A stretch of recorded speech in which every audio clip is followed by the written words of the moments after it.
ব্যাকগ্রাউন্ডে যেই ব্যক্তি কথা বলছেন তিনি শুধুমাত্র বাংলাদেশ নয়, তিনি এশিয়ার গর্ব।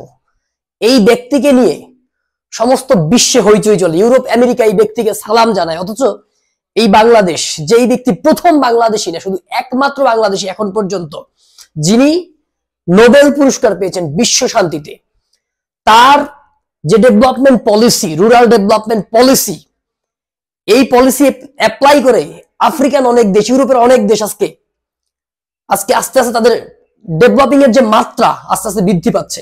সেই ব্যক্তিকে শ্রম আদালত, তিনি স্বাধীনতার পরে তিনি 1983 সালে গ্রামীণ ব্যাংক প্রতিষ্ঠা করেছিলেন এবং আস্তে আস্তে স্বাধীনতার পর থেকেই তিনি এদেশের মানুষের দুঃখ কষ্ট, যখন তিনি সেই চট্টগ্রাম বিশ্ববিদ্যালয়ের প্রফেসর ছিলেন অর্থনীতি বিভাগের, সেই সময় থেকেই তিনি তাদের দুঃখ কষ্ট দেখে তিনি কথা বলতেন। তিনি তাদের জন্য কিছু একটা করার প্রেরণা থেকেই, দেশের মানুষের জন্য অর্থ সংগ্রহ করার জন্য না, সেখান থেকেই তিনি কাজ শুরু করেছিলেন।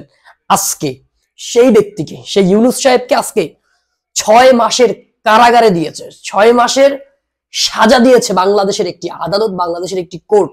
যদিও তাকে আটক করলে বা তাকে যদি কারাগারে নিয়ে যায়, বা তার যেহেতু 80 বছরের উপরে বয়স, তাহলে পৃথিবীর বিভিন্ন জায়গা থেকে শুধুমাত্র আপনার যে বিবৃতি আসবে, বার্তা আসবে সেটা এমন না, স্যাংশনও আসতে পারে। কারণ তিনি ইউনূস তিনি এমন একজন ব্যক্তি যার আমেরিকার প্রেসিডেন্টের বেডরুমে যেতে তার পারমিশন নিতে হয় না।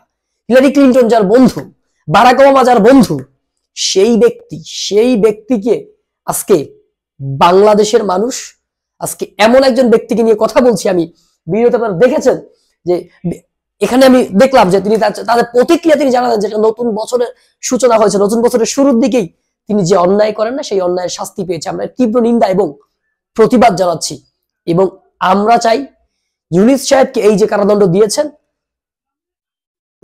ন্যাশনাল ইন্টারন্যাশনাল সমস্ত বিশ্ব, আন্তর্জাতিক বিশ্ব এটা দেখেছে। আমরা এর তীব্র নিন্দা এবং প্রতিবাদ জানাচ্ছি। আজকে বিএনপির মহাসচিব সহ বিএনপির 20,000 নেতাকর্মী কারাগারে বন্দী। আজকে জামাত ইসলামের গণ অধিকার পরিষদের হাজার হাজার নেতাকর্মী বন্দী।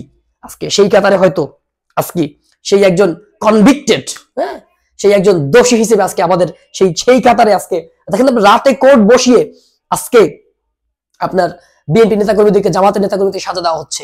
সেই তারিখে আজকে ডক্টর ইউনূসের নামটাও যুক্ত হলো। এটাই হয়তো বাংলাদেশ।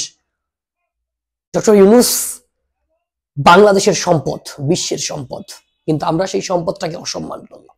যাই হোক, ডক্টর ইউনূস আপনি ভালো থাকবেন। আপনার প্রতি লাল সালাম।